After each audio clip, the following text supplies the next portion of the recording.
जेकरा खातिर भगवान हो बन के अइले कृष्ण राम। जेकरा खातिर भगवान बन के अइले कृष्ण राम। हो जेकरा दूधवा से बढ़ के मिठाई नइखे। हो जेकरा दूधवा से बढ़ के मिठाई नइखे। बाटे उ अभागा जेकरा माई नइखे।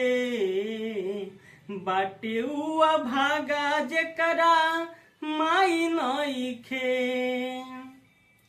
दूध भात मुँह में खियावे चंदा मामा के बोलावे। छतिया से राखस लगा के अरे आफत से बचा के। दूध भात मुँह में खियावे चंदा मामा के बोलावे।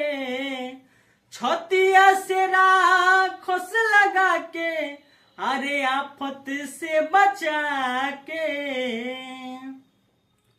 हो जेकरा दूधवा से बढ़ के दवाई नइखे।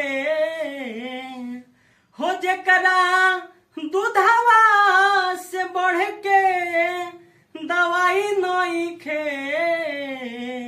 बाटे उ अभागा जेकरा माई नइखे। बाटे उ अभागा जेकरा